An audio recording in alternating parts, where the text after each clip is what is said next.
Su akar tınıktan ak.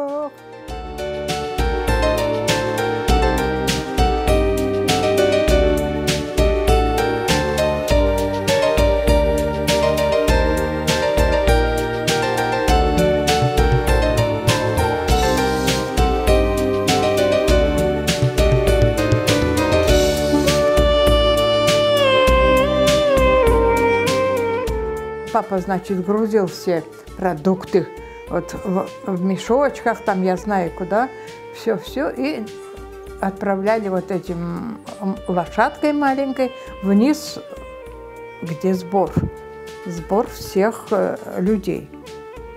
Вот она вот перетаскивала наши вещи, перетаскивала. Ну, где-то до обеда нас уже оттуда начали, так сказать, просить. Это я культурно говорю, ну там уже смотришь, соседи, значит, начали в комнаты лезть, что-то. Отец говорит, что вы делаете, говорит. Мы ж, наверное, вернемся. Ага, да, говорит, вернетесь.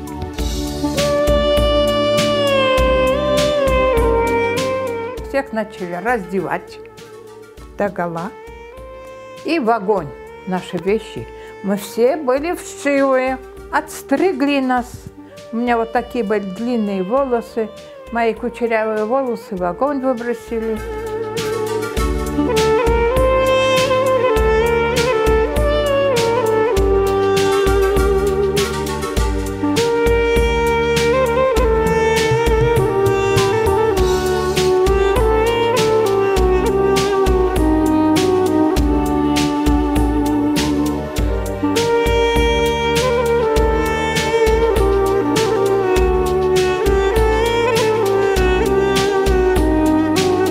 В 1951 году поехала на телевидение.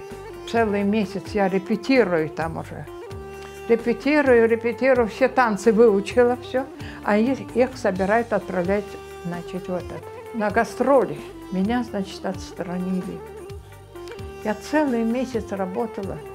Ни копейки денег они мне не платили, ничего. В общем, впроголодь. Я всегда работала впроголодь, потому что ни денег, ничего, стипендий еще не было.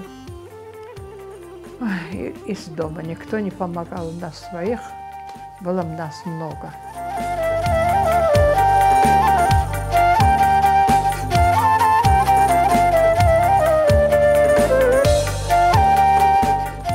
Берут на работу с окладом 90 рублей.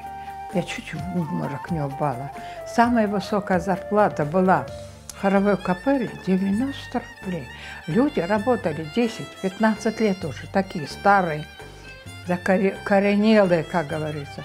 Вдруг мне, девчонка с улицы, 90 рублей поставили, представляете? Но я была настолько загружена, что я зарабатывала эти 90 рублей. Всю программу за столько лет. Вот такой талмуд. Хоровая капелла поет. Ну, они же на гастроли собираются. Я день и ночь, я бросила консерваторию, забросила. Я день и ночь учу партии.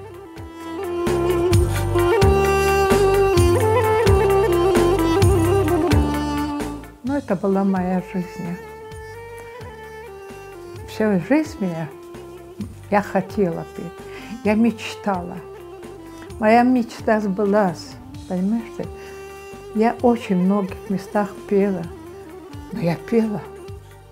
Вот им мне нравилось, что я певица, что я пою, меня слышат.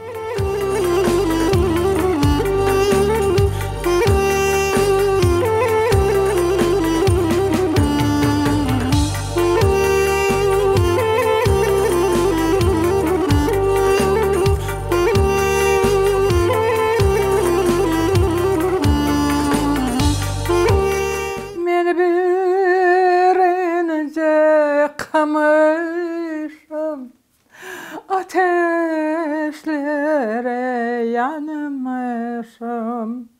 İster al ister alma başına,